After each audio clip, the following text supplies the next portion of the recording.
So, hello and welcome to another special edition of the Backseat Baller with our former guest, Michael Bone.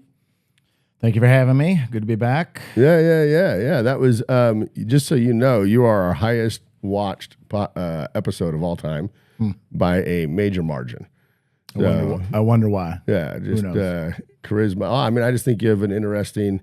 Not very many people are a lead singer in a front band, or is that what you call that? I don't know what you. I'm just making up. I've heard the word front band before. I don't even know what it means. Front man. The front man in a cover band. There we go. I was conjoining. Meaning not an actual musician, just sing other people's songs. But you're really good at singing other people's songs. That's a skill set. We sure have a good time. Yeah, no, you guys really do.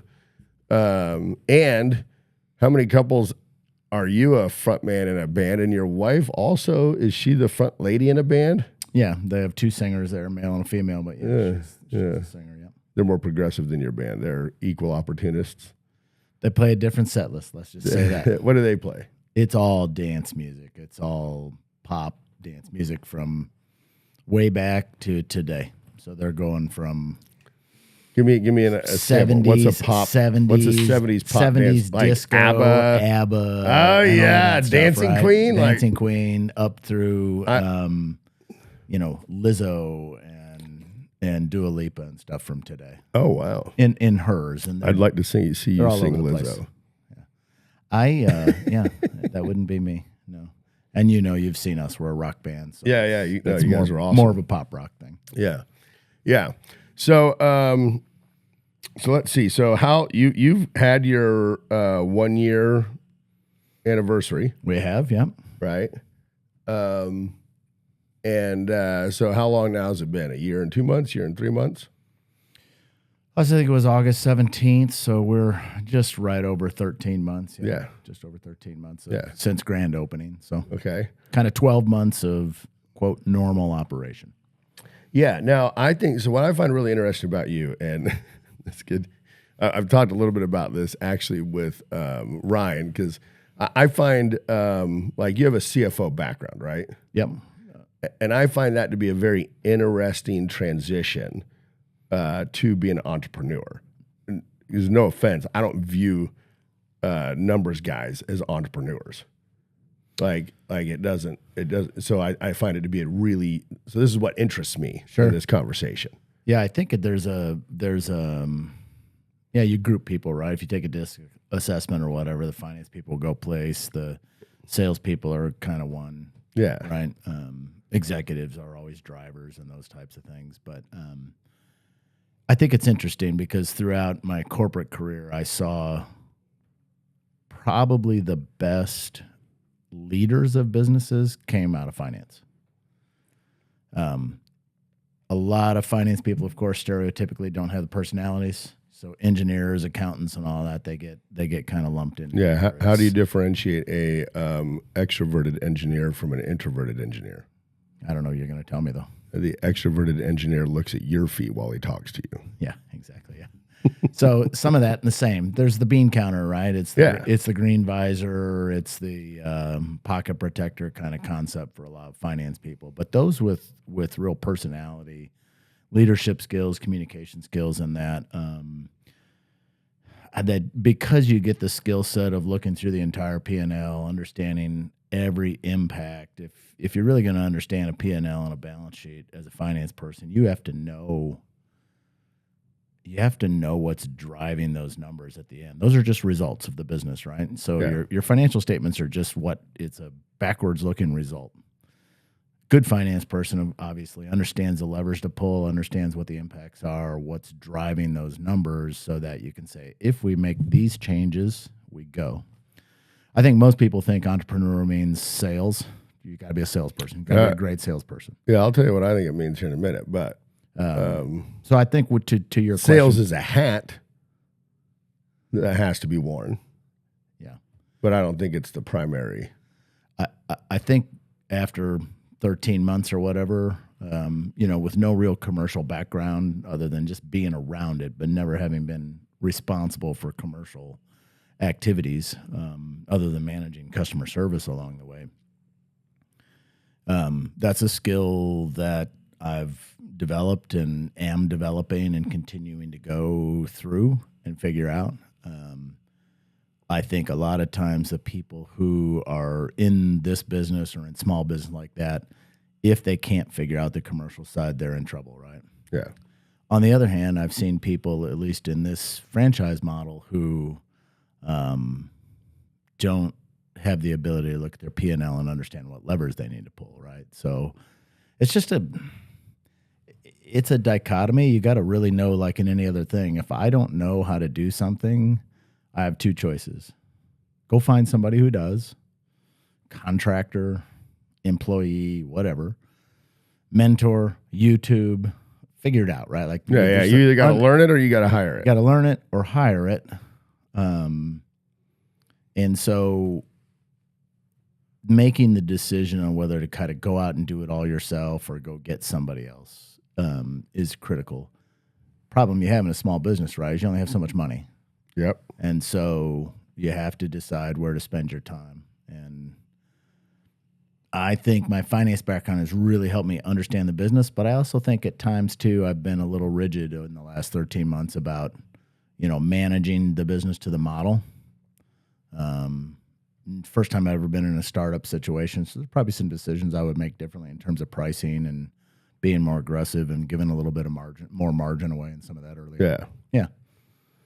Yeah. So one of my favorite stories about business, and could be urban legend, is that there was this guy that graduates from Harvard with a business degree, right?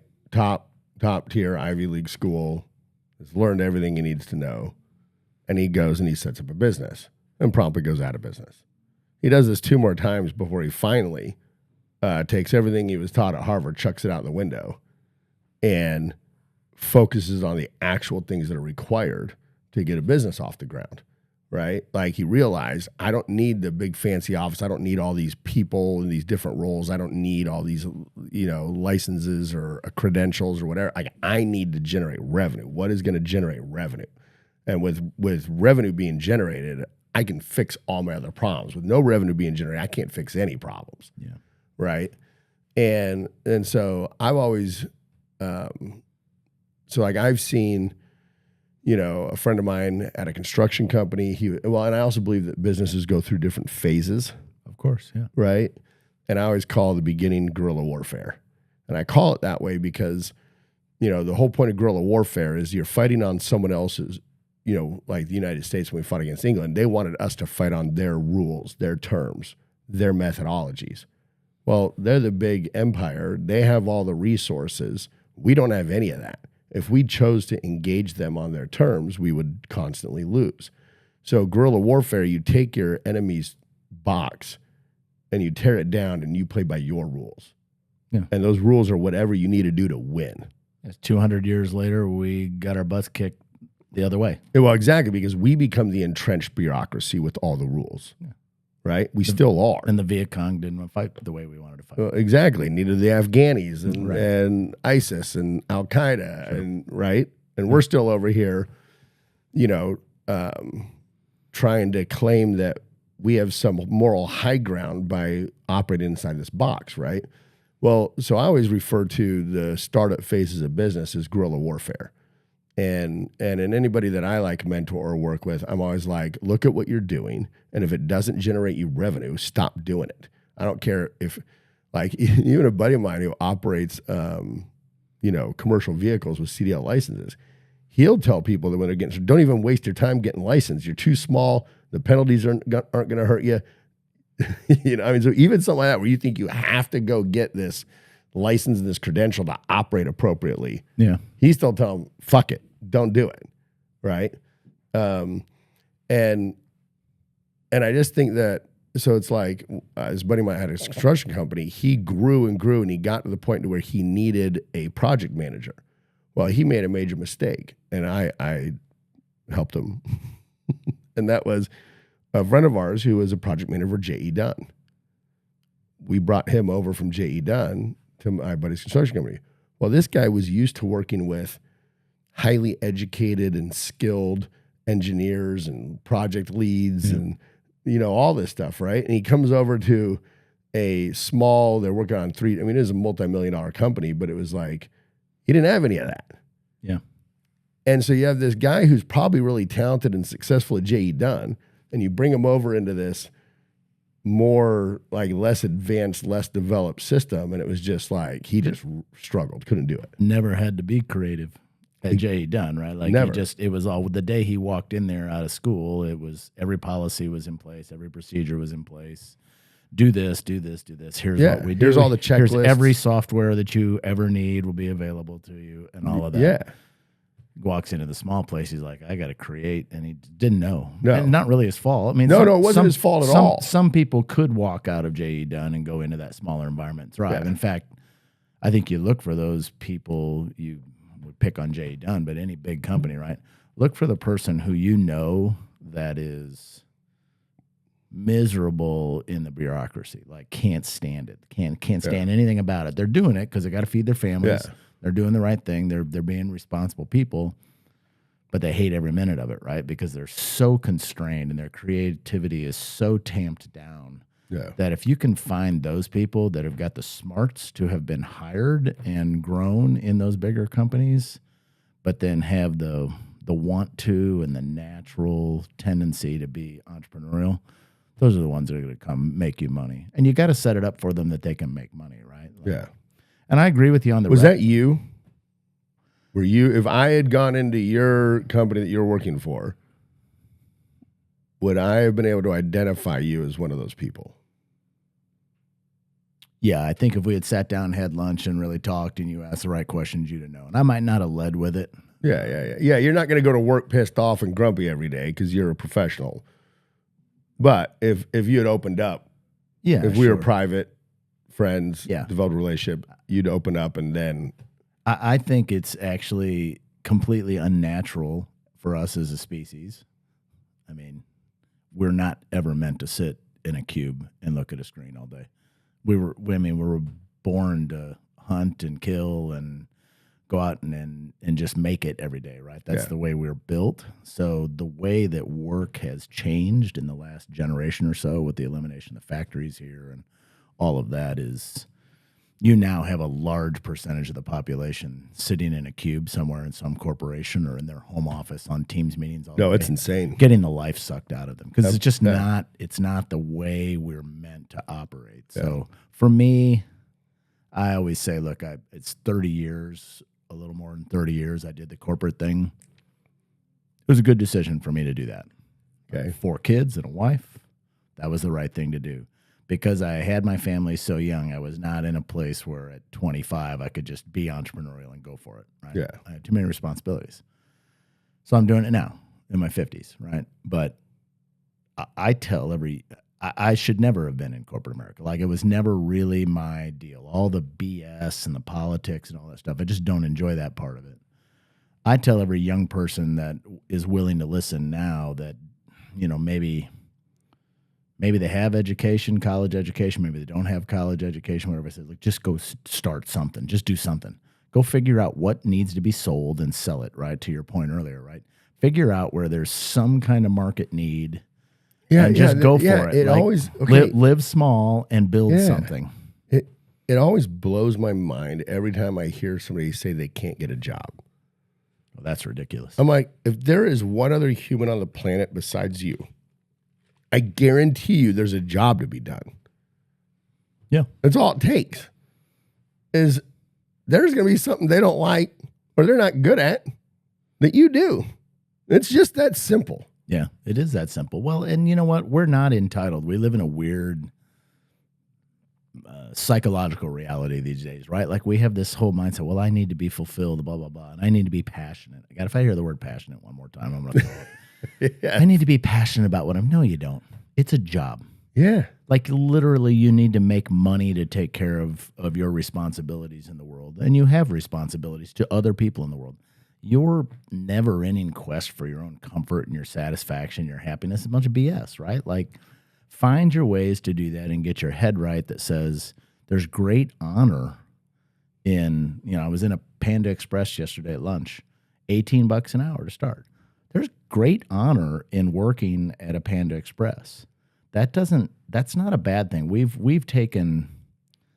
have this mentality now with our ivory tower the way we think about education and got to go to college and all that stuff. We've told somebody who says, well, maybe college isn't for you, just go into the trades. As if going into the trades is a bad thing. Wait a minute. Hey, you have your degree in, leather-clad studies or whatever you got at the university, right? Your intersectional cisgender studies in regards to native indigenous populations. Yeah. You can't the craziest shit. You can't change out a light switch. No. You can't hang a light fixture. So you got to hire a guy. He's going to charge you $450 to come in and change out a light switch because you don't have the skill set, right? Like, because you've looked down your nose at people who know how to do that.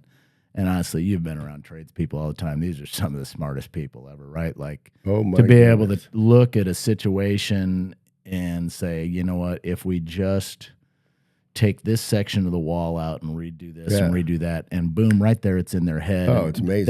They can in their head measure the materials and say, I'm going to do this. I would even tell you, I have a friend of mine who's an electrician, and I would tell you he's an artist. Yeah. It is wild. A scientifically based artist. Yeah. But like when you look at the circuit boxes that he installs and then the flow of all the cables, and it's like you're literally looking at art, but it's a purposeful, functional art. It's incredible what that guy does. The reason I like to do, like I built the deck when I got here a couple of years ago. I'd never built a deck before. It was pretty daunting. Did it by myself. Did it by myself, basically. Huge job, right? But you got YouTube, and you go to the Menards, and they print out the plan for you and all that stuff. And you can figure it out. And I had enough experience, but I realized through that project that the reason why I enjoyed doing that type of work is the mental part of it. Right? I don't like gardening, as an example. Oh yeah, I hate that. And this came to me as I was, doing something out in one of our flower beds. I'm like, I don't know why. I now know why I don't like doing this, because there's no mental stimulation to it at all. It's digging in the dirt. Yeah. And I get it. There's design and all that if you want to be a landscape engineer and all that. So not to take away from it, but for me, that's just digging in the dirt. Building the deck, there's a ton of math involved. Yeah. I'm literally using the Pythagorean theorem. Like I'm scratching it out Who on a saw piece the of lumber. day where you would need that? Right? I mean, that's what I said. You're never going to use this. I've used all that stuff much more than I've used, other higher level classwork. So I don't know. I think I don't know where we were going on all of it. We've just kind of gotten this weird view that there's only certain types of work that are valuable. Well, and there's even, and I know it's maybe more fringe, but it's still a fairly significant portion of the population that I can tell that actually not even worse than it's like another layer down. They think it's wrong that they should have to work and struggle to survive. Like somehow this is a moral injustice against them.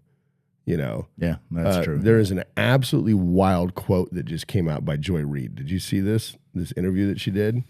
I think so. I don't know the quote, but I think I did see a piece of it. Yeah. She said, in talking about people on the right, that they want to try and take our country back to a period of time where there was no income tax, less regulations on business, where you could earn as much money as you want, pass it on to your kids. Yeah. And she goes, what we need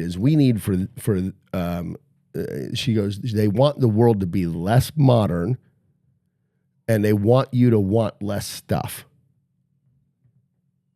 I'm like,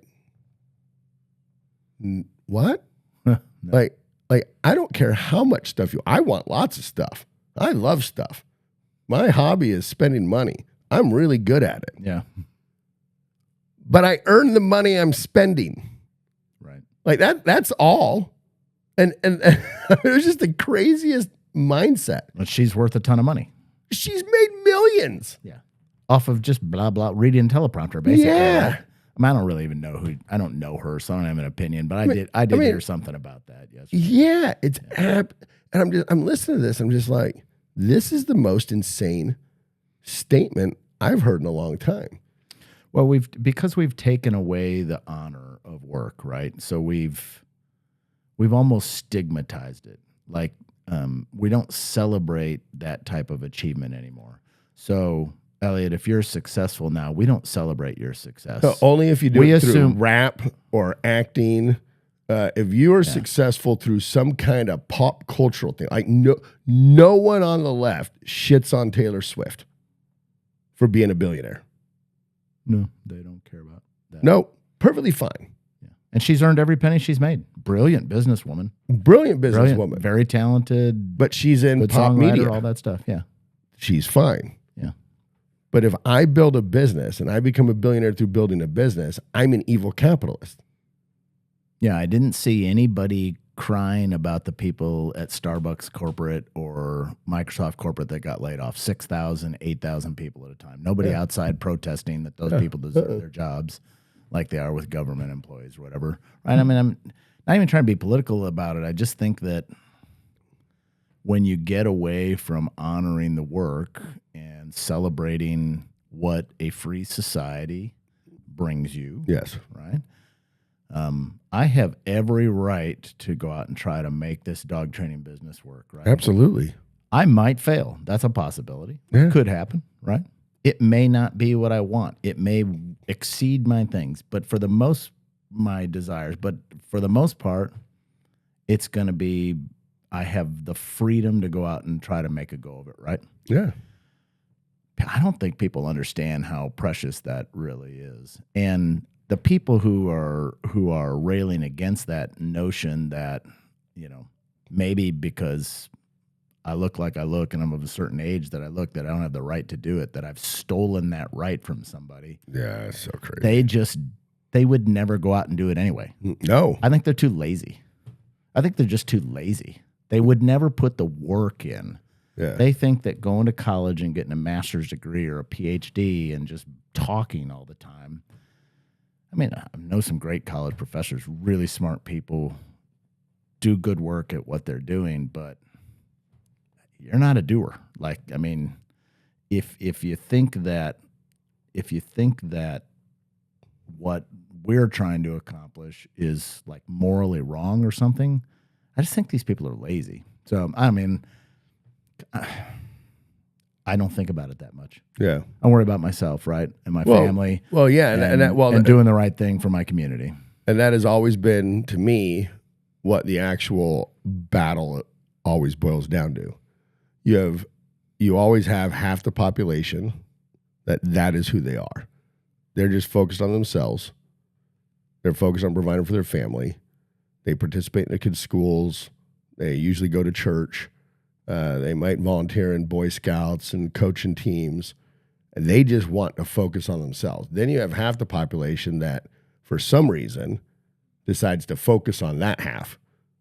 Like, instead of focusing on themselves and developing themselves and working with it, they're going to pick to focus on the half that just wants to get left alone and do their thing for some reason. I don't know why. I think I know why. I think because if they're focused, if you're in the second half of that you're talking about, and then if you focus on the people who are doing what you described, you don't have to take responsibility for yourself.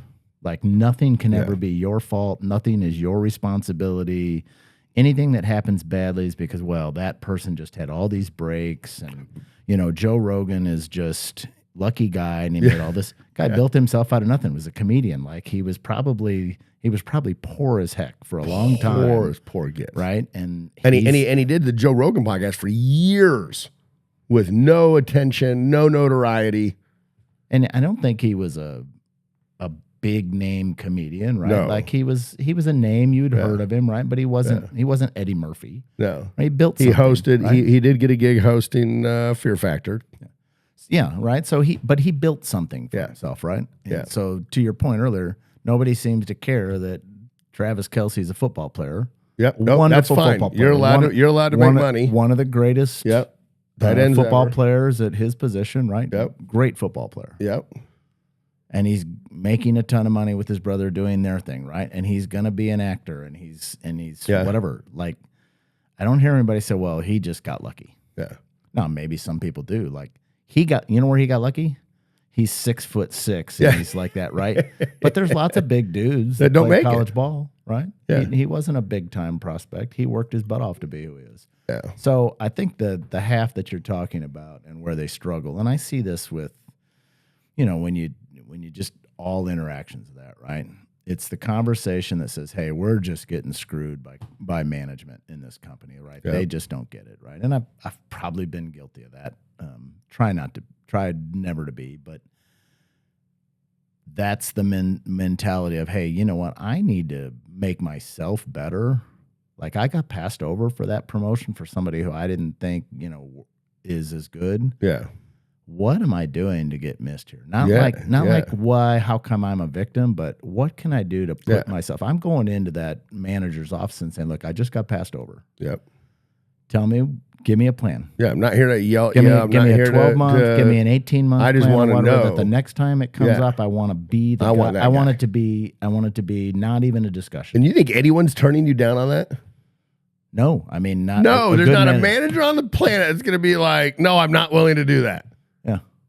I just heard a guy on a podcast the other day. He said he was a police officer, and he said he's about 10 years into his career as an officer, and said he'd always been kind of mediocre and piss and moan and whine all the time. And he went into the captain's office at one point. He just said he had an epiphany, and he said, look, he said to himself, this is not who I want to be. Yeah. It's not the legacy I want to have. And he went into the captain. He said, look, Captain, I've been terrible.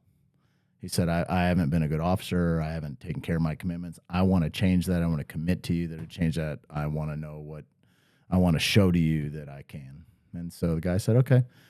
He said, we'll see what you look like in 6 months and what you look like in 12 months in that. And he committed to it. And he because people need to see over time. Yeah. He built himself a career, though. Yeah, right? That's awesome. And I just think that there's a lot of people who don't want to do that, right? Like, so many employees over the years, right? Yeah. That take things one way or the other, right? And I think there's just a disposition, it's either a natural predisposition, it could be environmental or whatever. I mean, if you're wired, I think part of it for us as business leaders in this American culture is, I think part of it, we're wired for it, right? Like we're born this way. But I think part of it too is the American culture that we grew up in. For me, growing up, 70s and 80s, most of my formative years were during the Reagan years. And the entire message for all that time was America's the best place on the planet. Yeah. Freedom, freedom, freedom. Yep. We're going to win at everything we do and everything, right? So you had this mindset. It was always like that, right? And then it changed a little bit. We went the other way, and now we kind of go up and down every 4 years, it seems like. But I think part of that was environmental and part of cultural about when I grew up.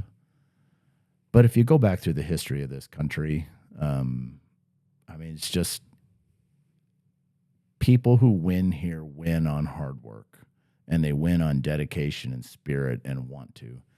There aren't going to be 100% of the people who are built that way and can do that. So I think maybe you and I talked about this before. My mindset is there's 7.3 billion people. Let's just round it off to 7 billion people on the planet, right? And human intelligence probably exists on a natural bell curve. It does. Right? So that means that the bottom 20% of people on the planet in human intelligence, natural intelligence, is 1.4 billion people that are IQs are probably below 90. Yeah. That's just math. That's the math. Yeah. And then there's another 1.4 billion that are really high. And 1.3 billion of those are Chinese. Well, yeah. They're smart, right? Yeah, there's more people in China with genius level IQs than there are people in America. Yeah. So they're even disproportionate, right? Yeah, so theirs isn't a natural bell curve. So we all have to get along, like we have to survive here on this planet, all 7 billion of us, with very different points of view, very different skills. The most scary people on the planet are the people on the very far right of the national intelligence curve because they can create ways to steal and damage and hurt, right? I mean, that's what history tells you. It's usually the really smart people, of course, that do the most damage. So I don't know. Yeah, I mean, anyway. Yeah. So I want to go back to when we were talking about like what skills entrepreneurs, right? Because I never thought of somebody, like I don't think of my CFO as somebody I'm going to ever let make decisions as to what I do with this company, right? Like I view him as somebody to provide data to me, right? And then the decisions I make are always ones that make his asshole pucker. All right. And so the way I view it is, in my mind, one of the most important attributes people bring to entrepreneurship is how they view risk. Mm-hmm. And in my mind, there's two basic ways in which humans view risk. And I think the majority of the population views risk as associated with action. When I take action, I am exposing myself to risk. Versus inaction creating risk. And then there's a smaller percentage of the population that believes if I don't take action, I am incurring risk. And both are correct. Absolutely. Both are correct. Yeah, both are correct. Right? And then that goes back to this guy that wrote a book, and somewhere in it he talks about how one of the best ways to make decisions, most people make decisions based on what positive things they want to get out of a decision they're going to make. And he says, fuck that. Look at all the risks you're taking. Look at all the problems that can be created by making that decision, and make your decision based on which set of problems you want to deal with. And I thought that was genius. Yeah, that's a great way to look at it. And I think that you talked a lot about go out and be guerrilla and get revenue, right? Yeah. I think you've probably watched a lot of good selling entrepreneurs sell themselves right out of business too, right? So you have to sell. Yeah, I sold a company out of business. My first B2B business job, a guy hired me, and I didn't know it was a document destruction company. He was the very first person to ever start on-site document destruction as a business. Okay. And when he hired me, he expected me to go to offices like this. Yep. Where you put a bin in that might hold 50 to 70 pounds of paper, and you come and pick it up every 2 weeks or once a month. Well, like, what is that, $70 a month? That means I get paid $7 a month for having wasted my time going in and working my way to letting somebody that owns a tiny business talk to me. And you seriously think I'm going to spend my time doing that? But every other sales guy did, that's what they did. Yeah. Well, 4 months into the job, he calls me in to fire me because I hadn't made any sales. And I was like, dude, like, you told me I had a 6-month ramp up. I'm like 1 week away from signing contracts. How about you just chill out? And so he gave me like another month or something. I brought 2 massive pharmaceutical manufacturing facilities, the East Coast IRS processing facility, made all these. It was $2.3 million a year in contracts. I thought I had just gotten rich because I'm getting 10% of that residually. Yeah.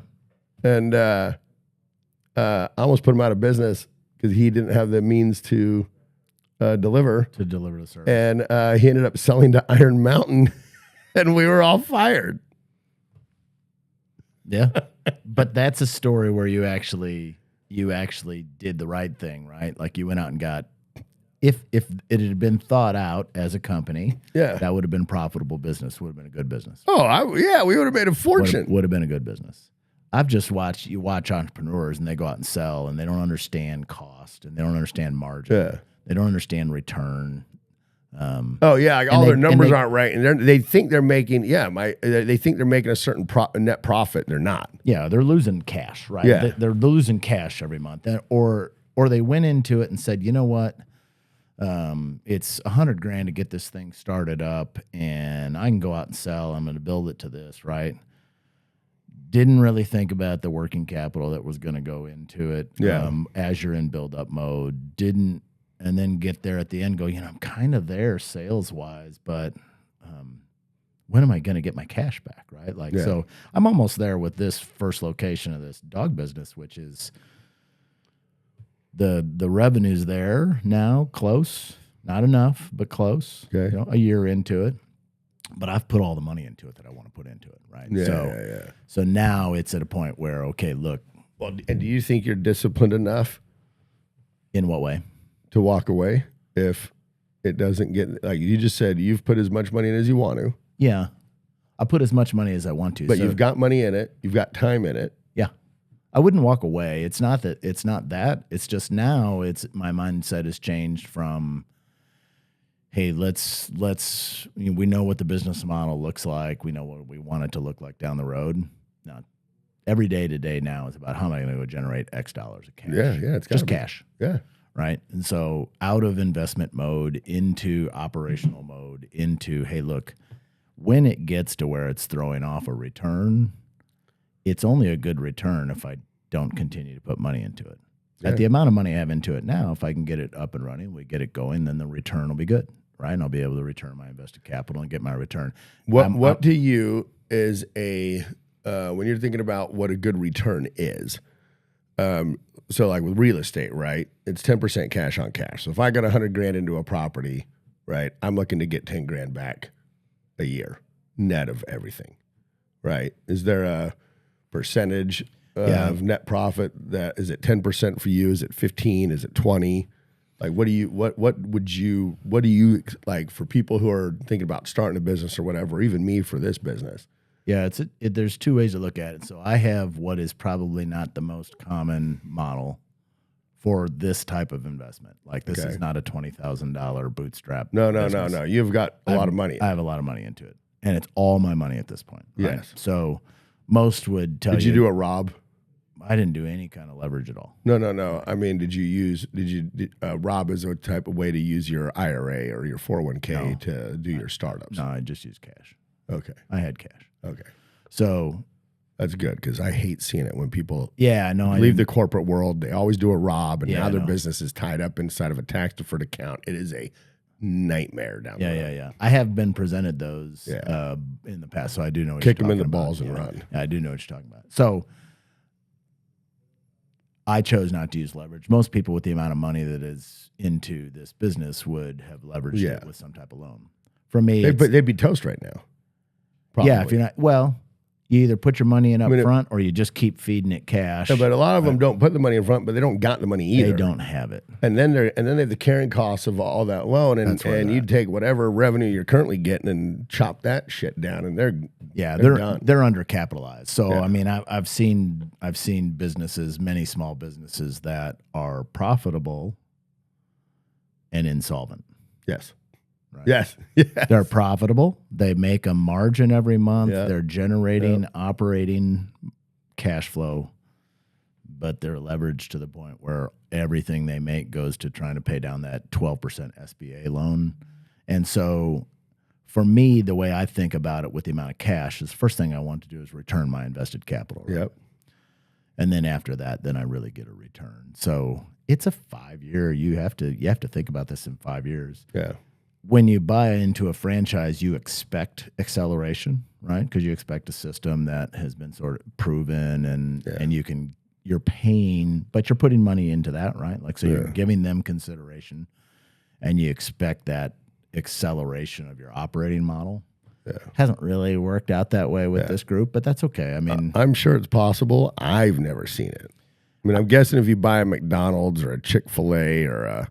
That's where it is, right? Like, then that happens. I mean, you think about Ryan, he's in that smoothie world. I think he's probably, I don't want to speak for him, but I think he's probably getting most of what he paid for in terms of he does sound very happy with that franchise. Right. And so,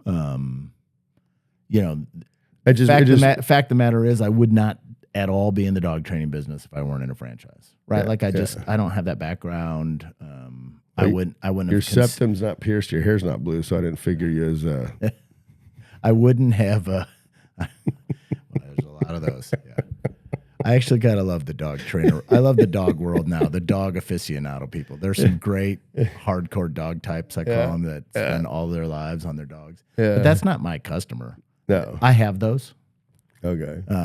Just as tangentially, one of the things that, in terms of the franchise model is I think that they were selling the notion that, hey, you get people in the door and then they become kind of lifestyle customers. That's less than 10%. Yeah. What about less than 10%? Yeah. What about dog training would ever do that? I think those people are already dog people. When I say dog people, I mean like 50% of the population owns a dog. Yeah. Right? Is it just that small? I would have figured it's higher. It's 45, 50% everything I can find. Okay. Right? So 60% plus own a pet. So you got cat people and whatever. Yeah, those weirdos. Or both, people like us with both. I think that those people already think about the relationship with the dog and how they want to spend their spare time. They want to spend their spare time doing cool stuff with their dog. So those are the people that want to do tricks and they want to do agility and they do. So those are the lifestyle people. They're coming in. They're coming in like once a week, and exactly. It's like their hobby. It's their night out. It's their fun time. Yeah, we get people who don't need to come anymore at all. Certainly for obedience. Dogs are CGC certified. They're great dogs. Okay. I mean, these are what's people, CGC stand? Canine Good Citizen. It's an AKC title. Okay. That's 10. Yeah, it's a good litmus test for like people who want to have therapy dogs. Yeah. And I have people who run the therapy, clients who run the volunteer programs for the therapy programs with Children's Mercy and St. Luke's. So these are people who have dogs that are everything they need. They still come in once a week, right? Yeah. And I ask them about it sometimes. Well, why do you still come? So, well, because I need this. The dog needs this. This is how we want to spend our time, right? That's a small percentage. And they pay you to come. Yeah. Okay. Yeah, they're just using their class credits however they want. Sometimes they do a trick. Sometimes they do agility. Sometimes they'll come do an advanced obedience, do whatever they feel like they want to do. The majority of the customer base is what I call I have a problem, need it fixed. Yeah. Right? They're household pet people. That's who we go. We're not trading if you have a dogs dog to go and take out ISIS. If you have a dog that pisses inside instead of going out the doggy door, is that barks, fixable? Jumps on people. Yeah, all those things. Oh. All those things can be fixed, right? So jumping, loose leash walking, basic stuff, right? Yeah. You want a great household pet. And if you say to me, hey, you know what, we'd love to take the dog with us up to Limitless Brewing on a Friday night and have the dog sit at our feet. Yeah. We'll get you there. Yeah. And the only difference in the conversation with us, with the prospect is, okay, I'm hearing you say what you want, and you just want to get the dog to stop from jumping on people when they walk in the door. You need 10 classes. That's it. Okay. Don't worry about it anymore. If you're doing it and you enjoy it and you want to, you can buy more later, right? Yeah. If you're telling me you want a dog that's going to sit at Limitless Brewing on a Friday night, you're going to need some more classes. So buy a bigger package, get a lower price, get a better value, and commit. I'm going to give you a plug. I mean, I haven't had my dogs trained by you, but I don't think people realize. I have 3 Airedales, but the one before these 3, his name was Murphy, and he was a big one. He was 100 pounds. Okay. And I sent him off to a facility for 3 months, and then when I got him back, then for a year and a half, a trainer worked with him at my home and at my office, and then at places like at the mall and Home Depot. By the time I was done with him, he was never on a leash anywhere, even in public. I could walk him to the mall off lead. He wouldn't so much as sniff somebody. Okay. Yeah. In a pack of other dogs at the dog park, when they started to fight, I just this loudly said, "Murphy, come." And he walks out of the middle of a pack of dogs fighting. I start to walk away. I tell him to heel. He heels. I take 3 steps. I say, "Murphy, free." And he takes off, runs and plays. Right. About 15 adults, their minds were blown. Right. Sure. And it's one of the most powerful things. The way people view you when you have a well-behaved dog and it's under control, for some reason, people look at you like you're an amazing person. Like if you ever really want people to respect you, like it's amazing how much respect comes just by the fact that you have a dog that is pleasant, well-behaved. I took him down to Oklahoma to this accounting firm I own down there, or sold it off last year, but the head CPA, who was in his 60s, he stopped me after like 3 weeks in the hallway. It's 8:30 at night. We're leaving. And he looks at me and he goes, I just want you to know I hate dogs. But if I could have one like yours, I would take him in a heartbeat. Yeah.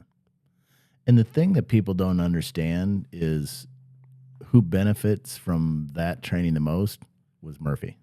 Oh, absolutely. That's because he got to live a wonderful life. He's the happiest, most calm, least anxious dog, right? Yes. We worked strut with your mutt Sunday morning in Brookside. Big deal for Wayside Wave. So we set up our tent and met people and stuff.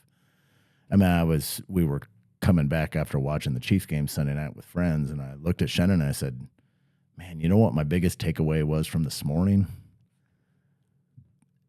At least half the people at that place need us. Yes. Or somebody like us. Yes. Like people need to train their dogs. They desperately do.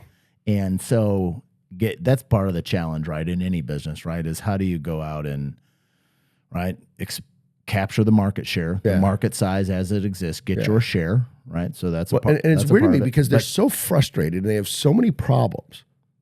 So why they're all like, I mean, the majority of people with a dog are frustrated and have problems. Yeah. So what is the disconnect that prevents them from finding you and hiring you to fix it? Time, money, all those things, right? Like, I mean, I think there's got to be something so else. you made a choice, right, with Murphy to send him off. Well, and I did that for my PTSD and all that. And so there's lots of different options, right? But we believe the best relationship you can have is if you are working with your animal, right? Because that's your dog. And that's why they did the follow-up. Yeah, exactly, right? And you spent a lot of money on that, I'm sure of it. It was $32,000. Well, that's a lot of money, yeah. So, I mean... But it was a 1.5-year program. There's a market out there, right? There's an existing market in the dog training world. And in any industry, pick some. This applies to every business, right? And this is marketing class 101, right? Get your market share, capture your percentage, and grow your percentage. Yeah. Identify what you want to do because you might not do like what I did was very extensive. But then how do we expand the market overall, right? And so in the dog training world right now, it's a couple of things. One's it's all those people who aren't choosing to train that could really use it, right? Yeah, I mean, so expanding that size, but then also the people who have an obedient dog. Dog does great, but that the dog could use the enrichment part of it, right? And so how do you make that available to them and make them aware of it and make it affordable and that, right? So, but that's the same with any business. We're talking about, telling these young people to go out and start a business. Well, yeah, you don't have to go to college. I mean, God rest Charlie Kirk, love him or hate him, have no opinion on him, right? He was right about the college thing, right? If you're gonna, absolutely, if you're gonna go get some stupid, whatever studies degree that will never pay you anything, that's a waste of time and money. Yeah, I don't know if you know, I've been friends with him since 21, 22. Yeah, I'm not surprised that you and your circles had run into him. Yeah, a friend of mine, Sean Reyes, he's the former Attorney General for the state of Utah. Years ago. Linked the two of us together. Okay. And I always joke it's more of me considering myself to be his friend than me because he had so much going on. Sure. But I mean, we'd get together 2-3 times a year, and I've hung out with him and his wife. Yeah. Really smart guy, right? Obviously, incredibly intelligent, incredibly knowledgeable. Guy. And I think he was right on the college thing, right? Like sometimes, my wife gets involved in the dog training business. She doesn't have a business background. She got degrees in political science and economics, and she raised our children. Yeah. So she's like, I don't know that much about business. I said, look, business is not hard. It's hard to execute. It's not hard to understand. Yeah. Like many of the greatest business people in history never went to college and studied business. Or maybe they went and got some English degree, right? And then they just saw a need and figured out how to solve it, right? Well, and the beautiful thing, so to me, to go with it's not hard. The reason why it's not hard is because, to me, business is like physics. Physics doesn't care what your opinion is. Gravity doesn't care if you think its effect on you is racist, sexist, or whatever. It does not care. Business is reality. You're either like, and there's ways to skate reality for a short period of time. And I tell people this all the time too, right? People they always think they need to go get a bunch of money to go into business. I'm like, the only thing that does is let you do a bunch of dumb shit longer. That's what it allows you to do. Yeah. If I can pay, for instance, if I spend money on ads for this podcast, right? And this goes, there's arguments for and against what I'm about to say, right? I could expand my reach to people that genuinely like it. I could also be covering up the fact that people don't like it and not see it and not get the proper feedback and not make the correct changes in order to truly organically grow my reach, right? And so it's just like when in business, I just see people all the time. It's like you're spending money to make yourself feel like you're successful and you're doing well, but you're spending down money you didn't actually generate and earn. And so therefore, you don't really know if the marketplace is responding to you correctly and appropriately, and if your product is at the right price point. Yeah. And so I love business because it's like the reality of the market is going to let you know, and you can either wake up to it and make the appropriate changes and think outside the box and identify what people really want and how much they really want to spend and figure out how to deliver your product in those parameters, or you're done. Yeah. Well, most of the business education at the university level is a management degree. Yeah. No matter what subject matter, whether it's marketing or whatever, it's how to manage. It's how to go into a corporation, which I thought that group of folks who are doing the educating think are evil. Yeah, they do. They do. They think corporations are evil. But that's how to go in there and operate and figure out how to go to team meetings and operate in the politics of the corporate world and manage a team and blah, blah, blah, right? Like all of that waste that goes into the bigger businesses, you don't have the luxury of in a small one. No, so you don't. You get up every day and try to make decisions that are going to move you forward. And part of the struggle for me has been just make a decision and then let it go, germinate, let it happen, right? You don't get a result in 2 weeks, 3 weeks. You know, you're in a small cash flow kind of situation. You're like, man, I better change. Yeah. So I've made some mistakes on the digital side. Too many changes, right? Just instead of letting it set up and just let the computer do its thing, just let it go, right? Because it's not what I thought it was going to be. It's going to be brand awareness versus lead generation for the most part. So stop messing with it. And I've found that when I've stopped messing with it, it's been better. Why do you think you're not able to use online for lead generation? Because to me, that seems like we do. No, we do. But I thought you said you figured out it's going to be more brand awareness. I think there's a lot of brand awareness to where you're spending your money. You get your leads, right? Yeah, okay. But your cost per lead's not great when you consider what you're spending, because some portion of that spend's going off into just kind of brand awareness. Now, correct. I have a brand that nobody knows, right, in this marketplace. 2 locations with the other deal, but people don't know what it is, right? Yeah. So some of didn't you say you have people walking into the Zoom room asking what it is? Didn't you mention that last week at lunch? All the time, all the time. They walk in, and I've had people ask me, they didn't see the space, but they're like, was that where you go to have a Zoom meeting? I'm like, no, that's a terrible business idea, but I guess we could do it. But anyway. Okay, but isn't that funny? Because like this happened to me with the name Alphi, my day job, right? Hey, can we pause for a minute? Yeah, sure. I don't remember what we were talking about now. I don't either. Short-term memory is the second thing to go, dude. Well, there's going to be a rough edit here because we were in the middle of some conversation, and after a bathroom break, we can't remember what we were talking about. So let me ask you. So one of the thoughts, and we touch on it and wander off and touch back on it, but so so like for me, one of the things that I've found that's helped me the most is what in business is, again, that concept of risk, right? So the biggest time this impacted me was COVID. When COVID hit, no offense to anybody out there, I don't care about it. Yeah, I was the same way. I understood the initial response, but after a month, I was over it. Yeah. And I had even tell my clients who were older and were all very worried, I think mostly because they watched the news. Sure. I always found that interesting, how if you didn't watch news, you would have never known to do anything. I find that to be a very interesting pandemic, that if the pandemic isn't marketed, you wouldn't know you're in one.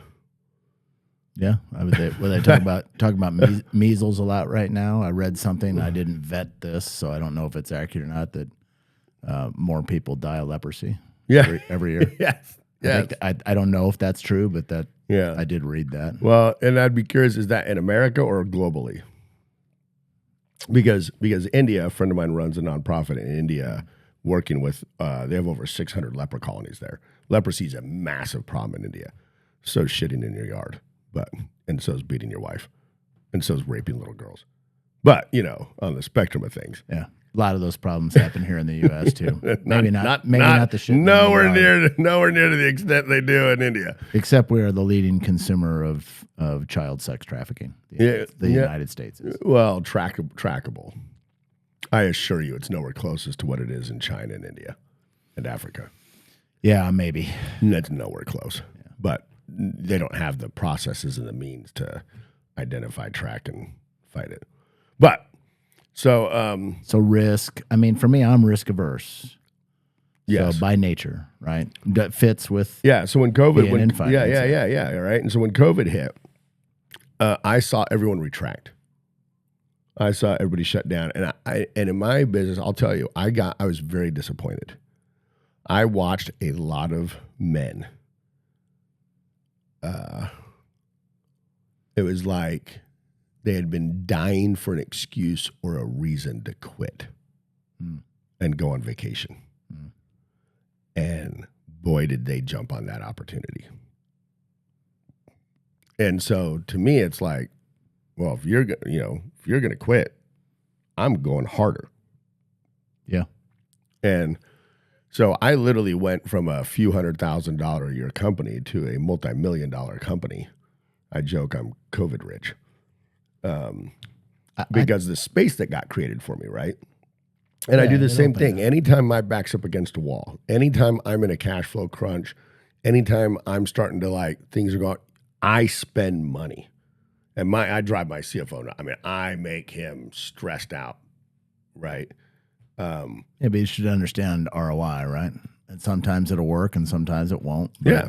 I mean, think of all the great entrepreneurs who become wealthy in this, all over the world, but in this country. Let's just talk this country because this is what we know well. How many of those people failed 3, 4, 5, 7, 10 times before they got an idea that worked, right? Right. Or they get one that works that funds a bunch of other ideas that they try that don't work. Yeah, right? yeah. So I love that you said idea, because this is where I think everybody is missing something, okay? There's this saying that 9 out of 10 small businesses fail in the first year, and then 9 out of the 10 that make it past the first year fail by year 5.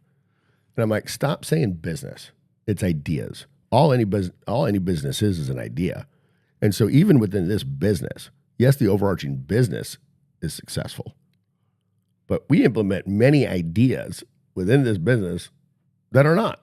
Yeah, the video series could end up failing. The podcast could go wild, vice versa. You have all other things that you guys are doing. You're going to try, you're an ideas person, right? You're going to try 10 things. I'm lucky if one of them is a good idea. If one of them might be a home run, right?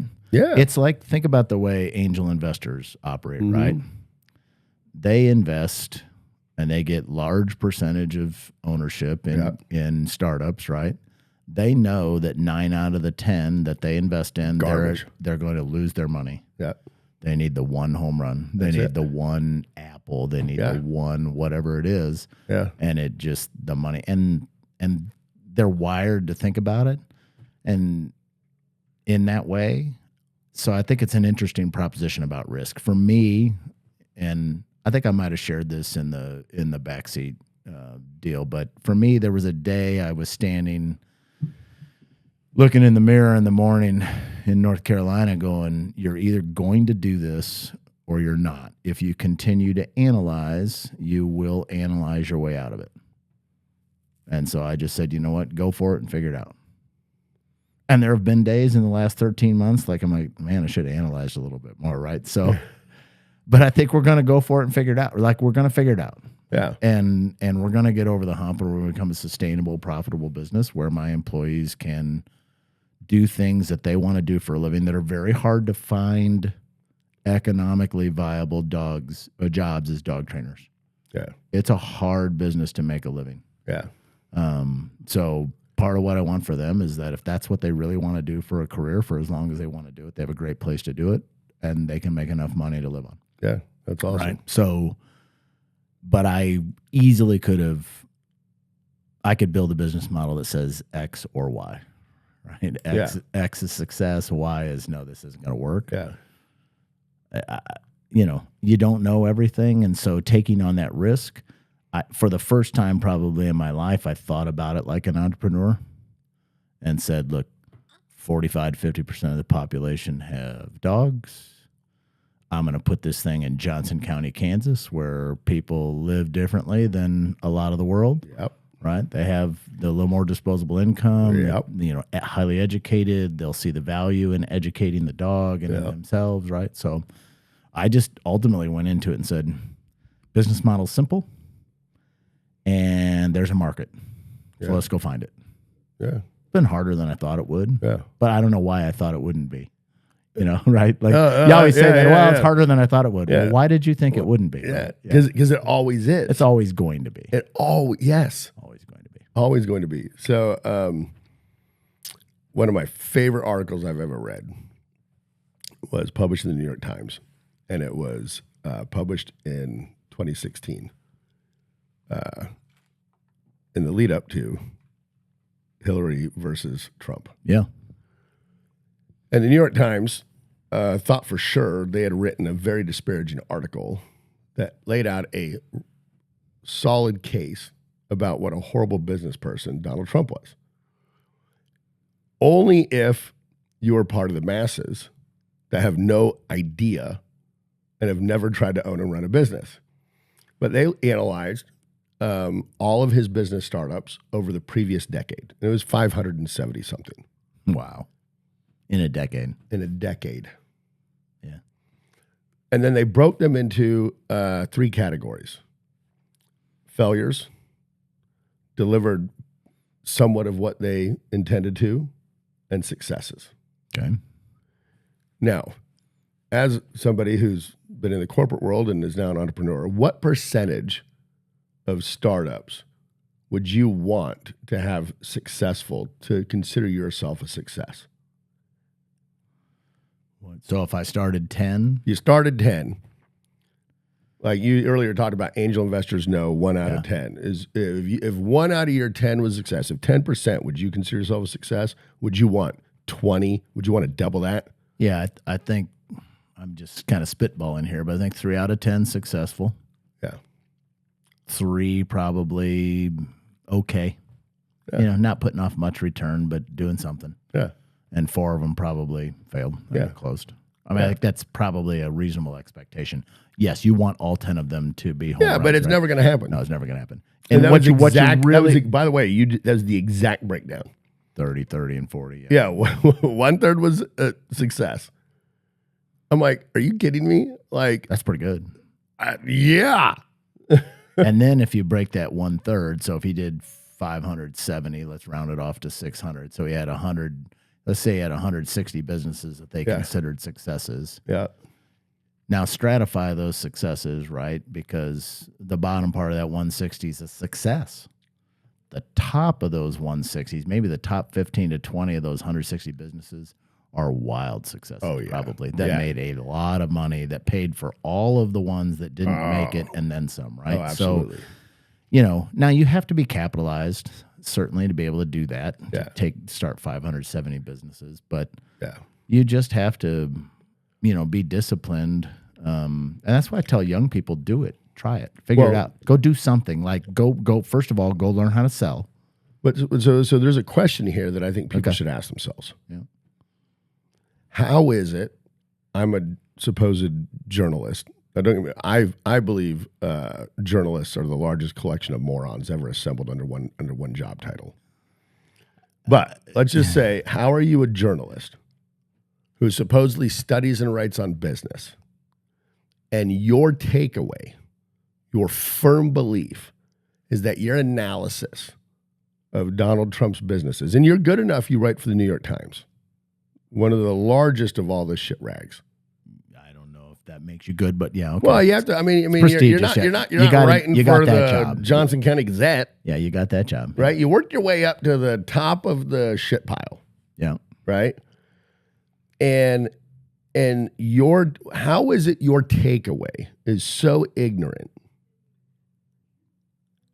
that your view of that outcome is that Donald Trump is an abject failure as a businessman? Well, because you're intellectually dishonest to start with, and you had such a bias for wanting to find that answer. You're going to do whatever research you did. You already had the answer. Now, you were just going to mold the research. No, I agree with that. I agree with that. Bias. But I'm gonna give you another answer that would be the benefit of the doubt for the person. Which hold 1 second. No, hold that. You're going to give me another. The other thing I would say is Hannity, yes, would have the same data set and would already have decided that Trump's the greatest business absolutely. person. No, of you're all totally time, correct. Right? You're totally correct. He's just as much biased, as reprehensible as the others. I agree. But go on. A book was written in the 70s by a pretty famous psychologist. And what he talks about is that and you already mentioned this, you were talking about people going to work in cubes. He said, as our economy shifted to a more industrialized economy, right? So I used to have an apartment on the Erie Canal in Ohio. It was the most gorgeous apartment. It was amazing. I loved this place because, one, you had the canal there, but the bottom were all these shops. Okay. And in the olden times, it was a cheese shop, bread shop, the shoemaker, the whatever, right? The seamstress, the whatever, right? Right. And guess where the people who owned that business lived? Right above. Right above it. Yeah. And so now I'm renting one of those apartments, and there's some other business that's in the bottom. This area was all like restored, and they had like old timey actors there during the day to make it look like it was still the way it was back whenever that was the case.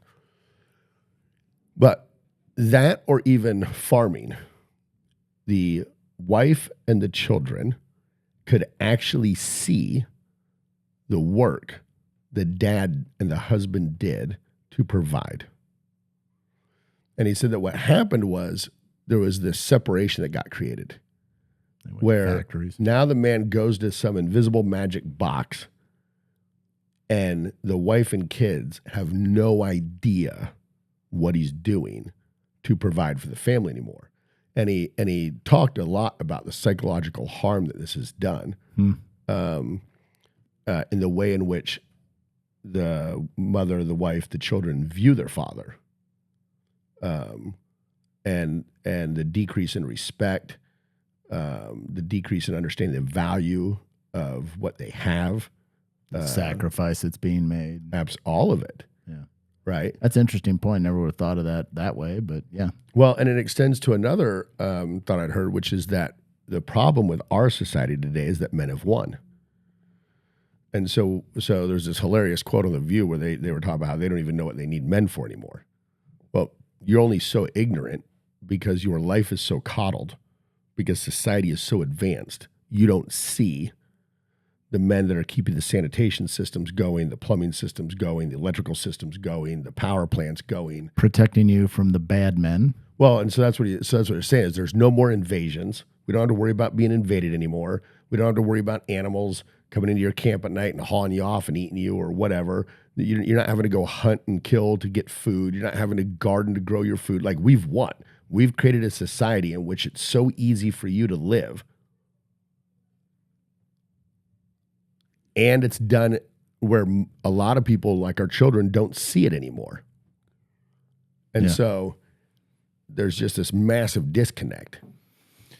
Well, yeah, and I think, too, that I listened to a podcast called The Order of Man. guy's been around for 10 years, and it's, about restoring masculinity, getting away from this whole concept of toxic masculinity. And I think talk a lot about there. There's a lot of great guests on there, but he's kind of one of the things that's a recurring theme is men are so depressed these days now because we've lost purpose. Yeah. Our purpose is to take care of things, protect things, accomplish things. Yep. That's the way we were wired. That's the way we're genetically and biologically created.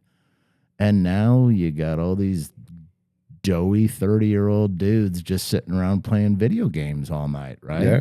Like they're like little man boys. They're not men. They're boys. They're boys. They're boys. And there's guys my age that sit around and do that. Like find a purpose, go out and do something productive. I think for those of us who consider ourselves to be good men, where women need us, then maybe they don't recognize us so much, is there are a lot of bad guys out there. Oh, yes, there are. And it's our job to protect our wives, families, mothers, daughters, sons from these guys. Yeah. Like it's our job. That's what we have to do. We have to stop these sexual predators. Yeah. We have to stop these guys. Yeah. And that part of our purpose, I think, gets lost when you just sit in a cube all day and then you go out and have a fatty lunch and you get kind of doughy and then you go home and play video games till you go to sleep, or you watch Netflix for 3 hours and then you go to sleep and get up the next morning. Like you're losing purpose. So, you've got to wire it up and get going and get drive. And I think the people who are successful entrepreneurs, the energy that is required, right? Like the fire that burns all the time. They're not going to sit around and do all that stuff. No. No, it doesn't interest you. How can it interest you? It's you get up and you look in the mirror. Like sometimes I'll flip through Facebook reels for 20 minutes. I got a couple of ones that are pretty fun that they know I like. And I get done with that 20 minutes of that stuff, and I'm like, God, what a waste of time. Yeah. I mean, I get up and I get up and look in the mirror. But what did it do for you? What a waste of time. Yeah. I could have done something so much more productive. And we can't always be productive, but now you do need some downtime, but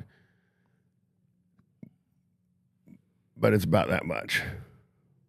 It's a head clearing. Yeah. Like, I've got 4 things that I focus on right now. One is 30 minutes a day of my own time, away from Zoom room, away from my wife, away from everything, right? Like 30 minutes. It can be quiet time. It can be bucket of balls. It can be whatever it is. 30 minutes where I need to be just like me. At least 30 minutes a day connected one-on-one with my wife. Yep. Fitness of some kind. Yep. Fitness of some kind. And then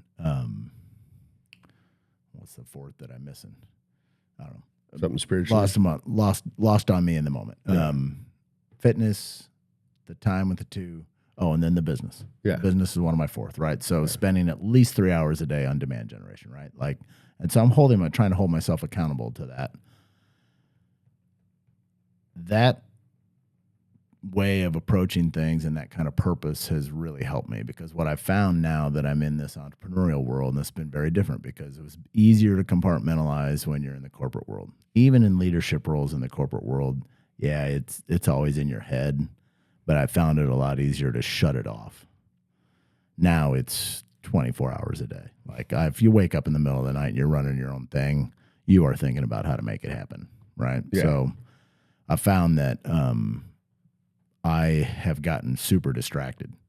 I need lists, and I never really need lists before. I need to make sure that when I think about it, I got to get it down on my phone in a list, so that I remember what I'd. Because if I 10 minutes, or I'll walk across the room and I'm like, what the hell was I just? And I don't know. It's gone. Well, and I'll find if I make a list, I'll make a list on Monday, and I never remember to look at it ever again. But at some point later on in the week, I come across it, and I've actually got it all done. But something about putting it down helps me out. Yeah. But I want to jump back to what you're talking about with men and purpose real quick, and we're coming up on the end of this period of time, and this might be a great thing to end on. Have you ever been down to the Lewisburg Large Cat Sanctuary? I have not. It's awesome. Okay. Okay. I lived right by the one when I lived in Tampa. Yeah. I could almost walk to the one where the crazy lady No way. that became the show. That became the reality show. Yeah. Right From Tiger King. Yeah, that one. Did you live near Tiger King or the crazy lady he was always in a battle with? Lived by the crazy lady. Her sanctuary was right down the Tampa Trail from where I lived. Okay. Yeah. All right. I never went. Yeah, because he was Oklahoma, she was Florida. Yeah. Okay, but you never went. I never went, but okay, there's one of these in Lewisburg. There's one of these in Lewisburg. And I was taking their tour, and they get to the grand finale of the whole tour, right? Which is the actual full-on real-life male lion, right? They had tigers and servals and Bengals and Locelots, or I don't even know if that's a cat or a knight from England Round Table, but something. They had all these different kinds of cats, right?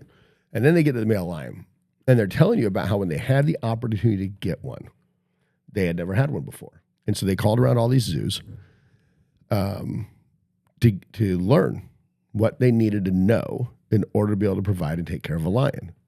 And every time they were asked the same question, do you have a female? And they didn't.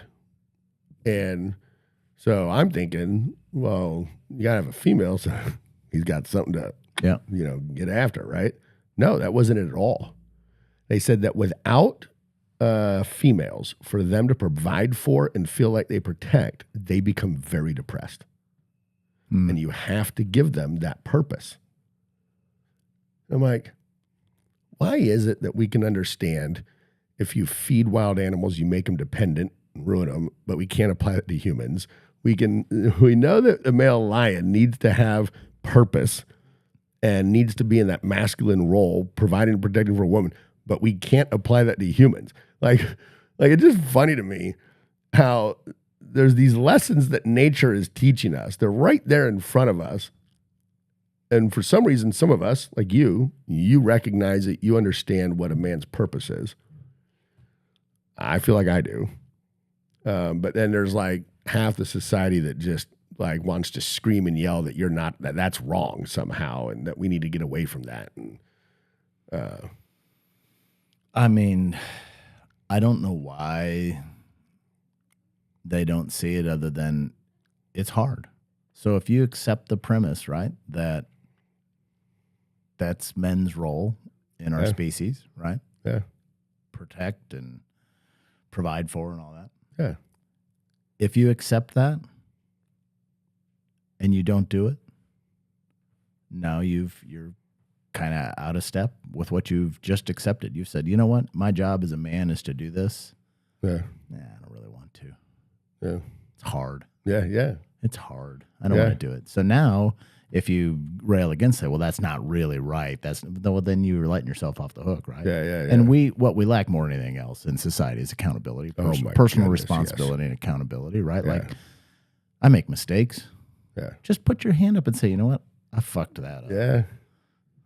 I messed that up. That is totally on me. I misread the situation. I made a bad decision. It's on me. It's nobody else. I'll try to fix it. If I can't, I apologize. Forgive me, and we'll move on. Yeah. And try to make it right. Like we'd want to duck and cover and blah blah blah and say no, it couldn't be us. Yeah. It's not our responsibility. Just be responsible. Yeah. Be accountable for yourself. Like get up in the morning. Like do what you're supposed to do. Well, and that's what's great about being an entrepreneur. It's on you to do that. It's on you to hold yourself accountable, create the systems that keep you accountable, foster the right environment at work that keeps you accountable, that, hold other people accountable, learn to hold other people accountable. So do you think that's why so many fail in the first year? Because they have this notion that it'd be cool to own your own business, might have an idea, but they're really not willing to get up and be accountable for themselves to make their business work. Yeah, I think one of the biggest diseases that's permeated society is people see the fruits of work and they want the fruit. They don't want the process. And so I hate setting finite goals. I don't set finite goals.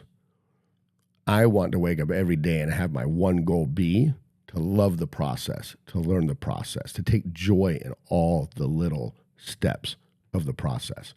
And I know that if I develop a love for the process, I will get the fruits that come from that. Yeah, you'll get the outcome. I think it occurred to me as you're saying that about finite goals, rather than treat them as finite goals, treat them as markers. That's an excellent way of It's a looking at marker. So, hey, I want my business to be $1 million a year at 20% EBITDA. Yeah. That's not the goal. No. That's a marker. Once I get there, I'm sure not going to say, I'm good. I made it. I made it, right? This is what corporations do, right? Quarter over quarter, year over year. Hey, last year we were at 18% EBITDA, and next year we're going to be at 19, right? And here's what we're going to do to I'm going to set a goal to learn what EBITDA means. No, I'm kidding. I know. Knucklehead. It's what you're going to get your multiple off of when you sell everything that you've got, right? Absolutely. Yeah, right before you go to prison for whatever it is you're going to be found guilty of. That's Elliot. right. Yeah. That's right. Now, luckily in the financial industry, it's even simpler. Your business is valued off gross dealer concessions, not even EBITDA. Which is fantastic because it's much better to get a multiple off your gross number. Yeah. But anyways, all right. Well, thank you very much for joining me. Appreciate I got to get out of here. I think I enjoyed this conversation even more than the last one with you. Yeah, I like this. It was, of course, a little less vulnerable using today's hippie words. For me. Yeah, it's fun. Just fun to think about things differently, right? You get around smart people. I like to be around smart people. You're one of the smartest people I've met here in Kansas City since I've been back. And so to talk about things and think through things, you know, the whole marker thing that I just said just kind of came to me through the conversation. Yeah, So you just spend time thinking about stuff and you take away and so spend the rest of the day going, oh, we talked about this and that. Yeah, it'll be good. So I appreciate you having me. All right, thanks. Take care. Buddy. You guys, until the next random episode and whoever we have on, this is Elliot and Michael Bone. Mike Bone signing off. See you guys.